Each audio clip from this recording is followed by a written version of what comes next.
Good morning or good afternoon to everyone out there. My name is Daniel Leschke and welcome to my presentation on sports psychology. We'll be looking at how psychological factors influence performance. First, we'll have a look at what is sports psychology. So in basic terms, sports psychology, also known as sport and exercise psychology, is the study of the psychological factors which influence an athlete's performance. Sports psychology can have many different meanings to athletes, coaches, and many other health professionals. The study and interest in this particular field is growing every year. In more detail, we can look at sports psychology as being described as that branch of the discipline that focuses on the brain and the central nervous system and their influence on sports performance. Research has also shown a dramatic improvement to a professional athlete's performance. This is because they may have been able to adopt mind training activities to develop both physical and mental skills. In this presentation, I'll be discussing how and why psychological factors influence an athlete's performance. So these factors include imagery, how athletes visualize success or a goal the athlete wishes to achieve. Motivation includes intrinsic, which is self, and extrinsic, which is motivation from an external source. So tangible rewards as well come into this, which are gold medals and income, and intangible achievements and self-satisfaction. Concentration is included, and anxiety, which is the tension felt by anxious people, is accompanied by a heightened state of psychological arousal that is mediated by the autonomic nervous system.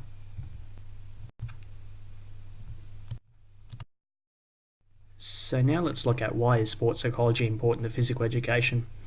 There are many benefits which support professional athletes to adopt sport psychology in their training. These include inspiring athletes to set goals, which motivates their attitude and willingness to succeed in their chosen sport. If athletes fail to set goals and discuss with their coach their future, we can expect performance levels to drop. However, if we encourage the athlete to set realistic goals and encourage them to reach a good mindset, we can expect these to obviously improve over time. This also allows the coach or trainer to investigate the behaviour of individuals by looking at external and internal factors affecting performance levels. We can also support the athlete to block out distractions and get in the zone. This supports the reduction of tension and stress, but promotes a positive environment which will encourage the athlete to embrace success and be encouraged in a comfortable and relaxed environment and atmosphere. So here we have provided an example of how sports psychology and kinesiology are linked together. So for an example, the first one we have is the development of gait, which can be caused from biomechanical factors and psychological influences on movement and kinematics.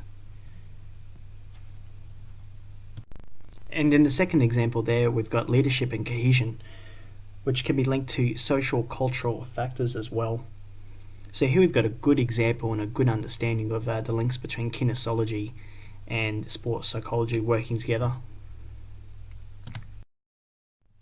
In this presentation, we'll look at the body system processes involved, which are the central nervous system, how we think, and the endocrine system. Now we'll be looking at the central nervous system, which consists of neurons which send, receive, and translate data. And in particular, sports psychology is influenced by the brain. The brain consists of three parts: the forebrain, brainstem, and the hindbrain. The forebrain controls how we think and produce and control motor movement. This is because the forebrain contains the thalamus and the hypothalamus. These structures are responsible for processing thoughts and other sensory information. We're then looking at the endocrine system, which consists of glands which produce hormones and control a variety of factors in the human body, such as moods, growth, and sexual function. So we have the pituitary gland, thyroid gland, and the adrenal glands, as well as ovaries for females and testicles for males. So the adrenal gland, located at the top of each kidney, produces cortisol. Cortisol is an adrenal hormone which helps the individuals respond to stress by regulating blood sugar levels, blood pressure, and the central nervous system activation. This can directly influence how the athlete performs and adapts to stress, which is an important factor to consider when the athlete is beginning sports psychology training. So the central nervous system affects from aging. So aging, it's defined as a progressive functional decline. So neurons known as nerve cells, which belong to the brain, can lose weight and degrade. They transmit messages slowly. Visual acuity and auditory systems begin to decline. Our ability to interpret, understand, and solve problems is another consequence of aging. While nerve cells begin to degenerate, waste may also begin to form plaque in brain tissue, which may lead to Alzheimer's disease. Similar to the central nervous system, the endocrine system experiences deficiencies. So we see hormones begin to decline due to changes of the hypothalamus producing hormones for various organs. So the pituitary gland has reached its maximum volume by middle age. Less hormones are produced and released into the bloodstream. The thyroid gland situated in the neck begins to degrade over time, causing abnormalities. Lower levels of testosterone are experienced by men with aging, which can affect an athlete's drive and determination to perform. And females also experience lower levels of estrogen, which can affect an athlete's drive and determination, similar to males. Now we'll look at how we test the central nervous system. So we tested with neurological assessments conducted on athletes to test the responses from the sensory system. So we're looking for balance, speech, memory, and patterns of the athlete's mood.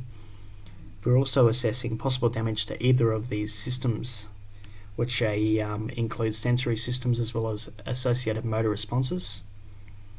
Neurological assessments are very common for athletes who have been concussed and are required to be tested and reach required benchmarks before re-entering their field.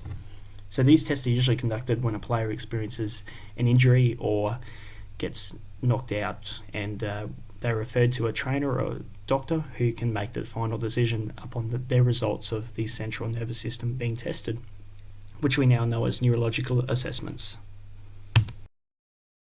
Testing the endocrine system, we can do CT scans, thyroid scans, and ultrasound, which determine the levels of hormones we have in our body. So here we have an example of a CT scan, and we can see a thyroid nodule there which is enlarged and will need investigation by the appropriate medical authorities. Now we're looking at proving the results of the central nervous system. So the results obtained provide vital information to the assessor, as this determines their current mental state and provides clues as to possible damage to their sensory and motor response systems. There is no need to help improve the results of this type of testing, as this can cause serious problems if an athlete re-enters the field whom is deemed as a possible risk for sustaining further injury. So adopting good techniques as a coach will put the health and safety of an athlete at a relatively eminent level and will avoid posing risk for further harm. So remembering that there's no need to improve the results, but we need to carefully look at the results of an athlete who experiences harm, and we tested through neurological assessments. Improving the results of the endocrine system. This is pretty simple. We can look at maintaining a good and healthy, well-balanced diet, ensure your body is well rested. We're trying to keep sugar and alcohol levels at a minimum, and fatty acids such as omega-3 provide healthy levels of hormone production by facilitating transportation, as well as maintaining healthy fluid levels. And that concludes the rest of my presentation on sports psychology. Thank you and enjoy your day.